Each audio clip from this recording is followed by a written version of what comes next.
નમસ્કાર મિત્રો, સ્વાગત છે આપણી યુટ્યુબ ચેનલની અંદર। તો આજે આપણે દેશ અને દુનિયાના અને તાજા અને મહત્વ સમાચારની વાત કરવાના છીએ, તો વિડીયોને અંત સુધી જોવા વિનંતી।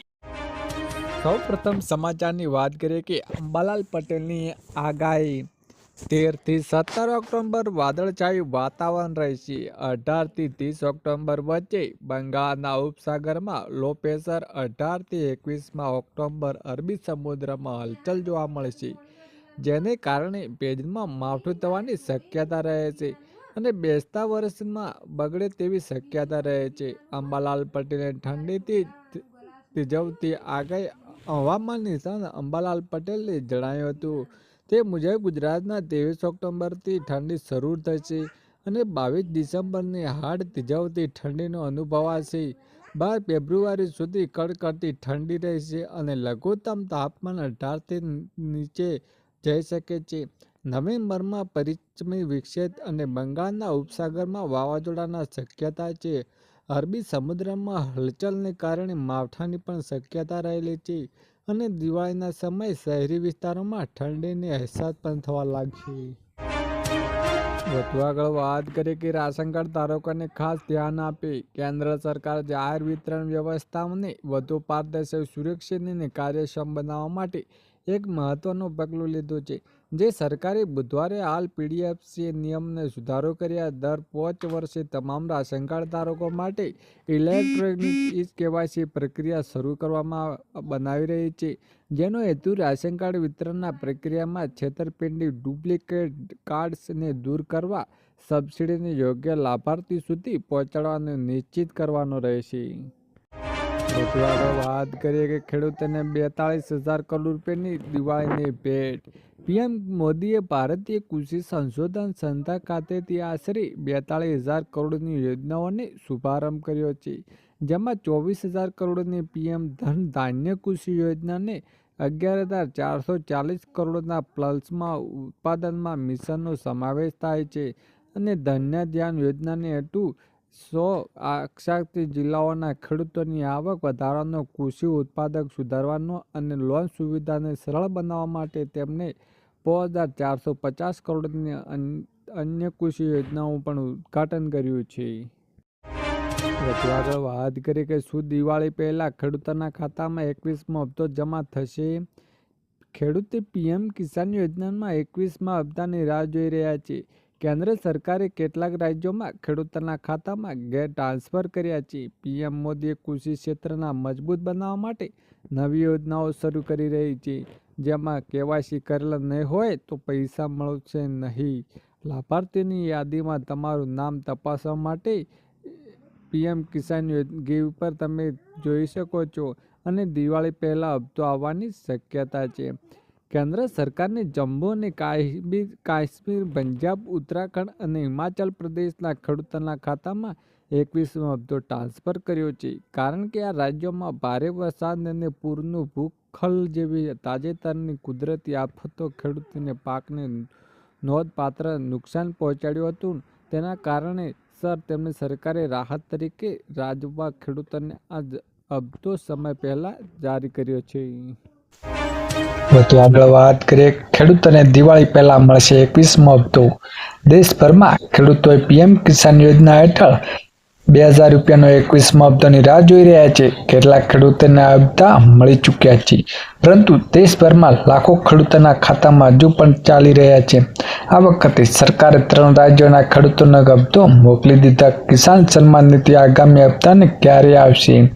પંજાબ, હિમાચલ પ્રદેશ અને ઉત્તરાખંડમાં આશરે 27 લાખ ખેડૂતોને 2,000 રૂપિયા હપ્તો ટ્રાન્સફર થઈ ચૂક્યા છે અને આનું કારણ એ છે કે રાજ્યના તાજેતરમાં પૂરથી ખેડૂતોને નોંધપાત્ર નુકસાન થયું છે। તે સરકારે રાહત તરીકે અગાઉથી જ હપ્તો મોકલી દીધો હતો અને દેશની બાકીના ખેડૂતોને વિચારી રહ્યા છે કે કિસાન સન્માન નિધિ યોજના હેઠળ આગામી હપ્તોને તે લેણ ખાતા ક્યારે આવશે? સરકારે પીએમ કિસાન સન્માન નિધિનો 21મો હપ્તો ક્યારે મોકલશે? સરકારે હજુ સુધી સત્તાવાર તારીખ જાહેર કરી નથી, પરંતુ ઘણા મીડિયા અહેવાલો અનુસાર દિવાળી પહેલા ખેડૂતોના ખાતામાં 2,000 રૂપિયા ટ્રાન્સફર થઈ શકે છે। આનો અર્થ એ થાય છે કે પીએમ કિસાન યોજના હેઠળ આગામી 21મો હપ્તો 20 ઓક્ટોબર 2025 પહેલાં મળી શકે છે. વધુ આગળ વાત કરીએ કે પેટ તૂટેલા રોડ પાકને નુકસાન. ગુજરાતના પડેલા ભારે વરસાદને બાદ અનેક જગ્યાએ રસ્તાઓ તૂટી ગયા, જેના કારણે 1 વર્ષ પહેલા બનેલા રસ્તાઓની ગુણવત્તા પર સવાલો ઊભા થાય છે અને આ બાબતે મુખ્યમંત્રી ખૂબ જ નારાજ થયા છે અને તેમને જવાબદાર અધિકાર સામે કડક કાર્યવાહી કરવા આદેશ આપ્યો છે. કેબિનેટ બેઠકમાં તેમને નવરાત્રી બાદ સમારકામ શરૂ કરવા, ખેડૂતોને પાક નુકસાનનું વળતર ચૂકવવા પણ સૂચનાઓ આપી દીધી છે. વધુ આગળ મહત્વની વાત કરીએ કે ગેસ સિલિન્ડરના નવા ભાવમાં જાહેર. તહેવારોની સિઝનમાં સામાન્ય લોકો માટે ઝટકો લાગ્યો છે. કોમર્શિયલ ગેસ સિલિન્ડરનો વધુ મોંઘો થયા છે. પેટ્રોલિયમ કંપનીઓના ભાવમાં 16.50 સુધીનો વધારો કર્યો છે અને દિલ્હીમાં ભાવમાં હવે 1580 વધીને 1575.50 થયા છે. જોકે ઘરેલું સિલિન્ડરના ભાવમાં કોઈ ફેરફાર થયો નથી. આ ભાવમાં મુખ્યમંત્રી રેસ્ટોરન્ટ અન્ય વ્યવસાયો માટે અસર થશે. વધુ આગળ વાત કરીએ કે ખેડૂતોને દિવાળી સુધરશે, બોનસ મળશે. સરકાર ખેડૂતોને તેમના ખરીફ પાકોને પોષણ ભાવમાં મળી રહે તે હેતુ ખરીફ પાક માર્કેટિંગ સિઝનમાં 2025 અને 26 માટે લઘુત્તમ ટેકાના ભાવમાં ડાંગર, બાજરી, જુવાર, રાગી અને મકાઈ ખરીદી જાહેર કરી છે. ગુજરાત રાજ્ય નાગરિક પુરવઠો લિમિટેડ દ્વારા ખરીદી 1 નવેમ્બર 2025 થી 30 જાન્યુઆરી 2026 સુધી કરવામાં આવશે. આ વર્ષે સરકારે બાજરી, જુવાર અને રાગી ટેકાના ભાવમાં ઉપરાંત માં 300 રૂપિયા બોનસ આપવાની પણ જાહેર કરી છે. જે ખેડૂતો આ યોજનાને લાભ લઈ ઈચ્છુક હોય તેમને 1 થી 31 ઓક્ટોબર 2025 દરમિયાન બાયોમેટ્રિક ઓથોરિટી દ્વારા ઓનલાઈન નોંધણી કરવાની ફરજિયાત છે. વધુ આગળ વાત કરીએ કે 2021મો હપ્તો આવશે આ તારીખે. પ્રધાનમંત્રી કિસાન સન્માન નિધિ યોજના હેઠળ ભારત સરકાર લાભાર્થી ખેડૂતોને વાર્ષિક 6,000 રૂપિયા આપે છે. હવે તમામ લાભાર્થી ખેડૂતો યોજનામાં 21મા હપ્તાની રાહ જોઈ રહ્યા છે, જે ઓક્ટોબર મહિનાની રિલીઝ થઈ શકે છે. આ યોજનાનો 20મો હપ્તો પ્રધાનમંત્રી નરેન્દ્ર મોદીએ ઓગસ્ટ મહિનામાં બહાર પાડવામાં આવ્યો હતો. એવો અંદાજ છે કે ઓક્ટોબર મહિના બીજા સપ્તાહમાં હપ્તો બહાર પાડવામાં આવશે. વધુ મહત્વની આગળ વાત કરીએ કે મોટો ઝટકો પેટ્રોલના ભાવમાં 105 ને પાર. કોલકાતામાં પેટ્રોલનો ભાવ દેશમાં તમામ મહાનગરો કરતાં સૌથી વધુ 105.41 પ્રતિ લીટર સુધી પહોંચ્યો છે. અમદાવાદમાં 94.49, મુંબઈમાં પેટ્રોલમાં 103.50 અને દિલ્હીમાં 94.70 પ્રતિ લીટરે છે. રાજ્યના લોકો અલગ અલગ કરને કારણે શહેર પ્રમાણે ભાવમાં મોટો તફાવત છે. 2022 પછી ભલે રાષ્ટ્રીય સ્તરે ભાવ સ્થિર હોય છતાં સ્થાનિક વેટ અને કરના કારણે ગ્રાહકોને ભાર સહન કરવો પડે છે અને જીએસટીનો ઘટ્યો પણ પેટ્રોલની કિંમત ના ઘટી. વધુ આગળ મહત્વની વાત કરીએ કે ચાંદીની ખરીદી પર નવા નિયમો. સરકાર હવે સોનાની જેમ ચાંદીની વેચાણ અને ખરીદી અંગે કડક બનાવવા જઈ રહી છે. ચાંદીના દાગીના પર હોમ માર્કેટિંગ ફરજિયાત બનાવવાની તૈયારી ચાલી રહી છે અને તેનો અર્થ એ છે કે ચાંદીની શુદ્ધતા અને ભાવમાં પારદર્શિતા વધશે અને રોકાણકારો અને ખરીદદારોને હવે વધુ વિશ્વાસ સાથે સોદા મળશે. અને નિષ્ણાતો હવે કહે છે કે ચાંદીના અભાવ પર અસર કરી શકે છે. ચાંદીના દાગીના ખરીદવા અથવા રોકાણ કરવાની યોજના બનાવવાની રહેલા લોકો નવા નિયમો ધ્યાનમાં રાખવા જોઈએ. વધુ આગળ મહત્વની વાત કરીએ કે એસબીઆઈ ક્રેડિટ કાર્ડ વપરાશકર્તાઓ માટે ફેરફારો. 1 સપ્ટેમ્બરથી એસબીઆઈ કાર્ડ ધારકો પર નવા ચાર્જ લાગુ થશે અને બિલ ચૂકવણી, ઇંધણ ખરીદી પર ઓઇલ ખરીદી દરમિયાન તમારે વધારાના ચાર્જ ચૂકવવા પડી શકે છે અને ઓટો ડેબિટ નિષ્ફળતા 2% દંડ વસૂલવામાં આવશે અને આંતરરાષ્ટ્રીય વ્યવહારો પર વધુ ચાર્જ વસૂલવામાં આવે છે અને ડિવોલ્ટ પોઈન્ટનું મૂલ્ય પણ ઘટી શકે છે. તેની તમારા ખર્ચનું અગાઉથી સંચાલન કરો છો. જો તમે એસબીઆઈ કાર્ડનો ઉપયોગ કરો છો તો અથવા ખર્ચ અગાઉ ટ્રેન રાખો જેથી બિનજરૂરી દંડ ટાળી શકે છે. વધુ મહત્વની આગળ વાત કરીએ કે એટીએમમાંથી પૈસા ઉપાડવાનો નવો નિયમ.